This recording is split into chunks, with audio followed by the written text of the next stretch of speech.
केशव प्रसाद मिश्र का उपन्यास कोहबर की शर्त, खंड 1, भाग 13। यह बिहंसी जाने कैसे पड़ोस के मीनापुर से यहाँ चली आई। तब जब काकाबो जीवित थीं, खा पीकर दरवाजे के आगे धूप में पीठ सेंक रही थी। 6 महीनों की गर्भवती बिहंसी पास आंचल फैला रोने लगी। पास बिठा काकाबो गांव घर जात और रोने का कारण पूछ गई। रोती हुई 35 साल की बिहंसी ने बताया था कि 2 जवान बेटे हैं, सभी ने घर से निकाल दिया। आदमी को मरे 2 वर्ष हो गए और बिहंसी ने काकाबो के पैरों पर सिर रखकर अपना फूला हुआ पेट दिखा रहने की शरण मांगी। काकाबो पिघल गईं। जाति की कुमरी उस बिहंसी को अपने घर में शरण दे दी। गोईठा वाला कोने का घर खाली करके एक बसखट दे दी। बिहंसी रोज़ काकाबो के चरण धोकर पीने लगी। कुटवनी पिसवनी में खाने भर को मिल जाता, कमी काकाबो पूरी कर देती। काकाबो की दया और उपकार से बिहंसी इस गांव में बस गई। 2-3 महीनों के बाद बिहंसी को एक लड़का हुआ। काकाबो ने अपनी पतोहू की तरह बिहंसी की सेवा की थी, किंतु हफ्ते भर बाद नवजात मर गया। काकाबो तो दुखी हुई, किंतु बिहंसी को खुशी हुई, झंझट से फुर्सत मिली। उसके बाद बिहंसी ने अपने घर को लीप पोत कर संवार दिया। गांव घर के लोगों के काम मेहनत से करने लगी। लोगों के बेटे बेटियों की ससुराल तीज त्योहार पर करनी लेकर जाने लगी। ईमानदारी इतनी थी कि गांव भर के लोग बिहंसी को ही खोजते, जिससे लगभग साल भर वह इस काम में व्यस्त रहती। देखते देखते बिहंसी ने 4 पैसे जुटा लिए।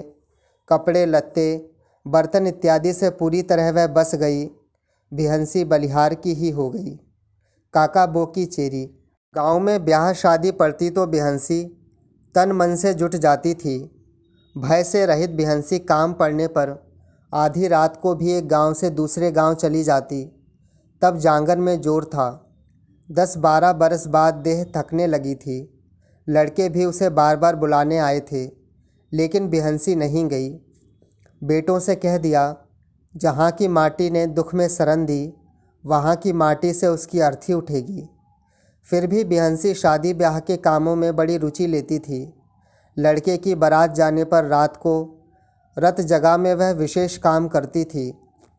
बगल के तिवारी जी के बेटे की बारात गई थी। कृष्ण पक्ष के द्वादशी की रात। रात को जेठ की हल्की हल्की पुरवा बह रही थी। सारे गांव में सन्नाटा। अगल बगल की सयानी लड़कियां और बहुएं तिवारी के घर में जुट गई थीं। बिहंसी की खोज हुई।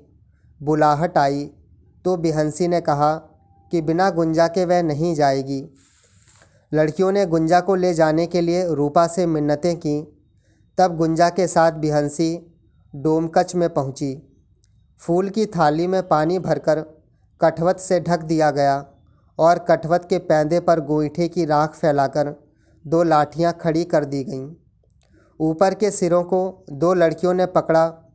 पेंदे पर लाठियों के हुर्रे। धरती पर बैठकर गुंजा अंदाज से रगड़ने लगी। बड़ी ही पैनी और मधुर आवाज़ आंगन भर में फैल गई। गुंजा के कंठ से गीत फूटा। कठोते के स्वर और गुंजा की लय पर ढोलक से ताल निकली। बिहंसी आंगन में नाचने लगी। डोमकच में बिहंसी का नाच मशहूर था। औरतों से खचाखच भरे हुए आंगन में घंटे भर तक बिहंसी नाचती रही और गुंजा एक के बाद एक गीतों के बोल कढ़ाती रही। घंटे भर नाचने के बाद वहाँ थक कर बैठ गई। आधा घंटा सुस्ताने के बाद उसने अपना वेश बदला। गांव के चौकीदार का खाकी कोट पहन, सिर पर लाल पगड़ी बांध ली। मर्दों की तरह धोती पहन, हाथ में लाठी लेकर 2-1 लड़कियों को भी मर्दों की पोशाक पहना घर के बाहर निकली। पास में घर था जालिम अहीर का। जालिम तो बारात में गया था, लेकिन उसका बूढ़ा बाप अपने द्वार पर सो रहा था। जालिम चोर था। गांव के बरमेसर पांडे का बैल हफ्ते भर पहले चोरी चला गया था। बिहंसी चौकीदार के वेश में जालिम के द्वार पर पहुंची। जाते ही उसके बाप की खटिया के पाए को खट खट लाठी से 2 बार ठोंककर मोटी आवाज़ में पुकारा, जालिम कवन है। जालिम का बूढ़ा बाप उठ बैठा, हम हैं थाने के सिपाही। जालिम कहाँ है। मुखिया के द्वार पर बुलाहट है। वह तो बारात गया है। तो तुम चलो, कवन काम है। बूढ़ा अहीर हाथ जोड़कर डर से कांपने लगा। काम क्या है। बरमेसर पांडे का बैल चोरी हो गया है, उसमें जालिम का हाथ है। पता लगा है कि बैल बेचकर जालिम अपना हिस्सा लाया है। चलो दरोगा जी तुमको पकड़ने थाने ले जाएंगे, नहीं तो उनके पास रुपया जमा करके बैल का पता बताओ। दुहाई सिपाही जी की, हम सब जानते हैं। बताओ किस गांव में किसके हाथ बैल बिका है। बिहंसी ने कड़क कर पूछा। पियरोटा के खिलावन अहीर के हाथ 200 में। जालिम का बाप कांपते हुए दोनों हाथ जोड़कर बोला, अच्छा अच्छा, अब सुत रहो, हम दरोगा जी से जाके कह देंगे। और बिहंसी लाठी पटकती हुई आगे बढ़ गई।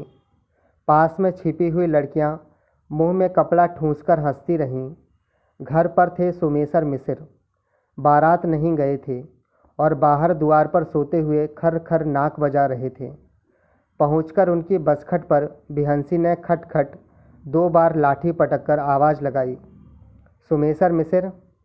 सुमेसर मिसिर हड़बड़ाकर उठ बैठे, कवन है।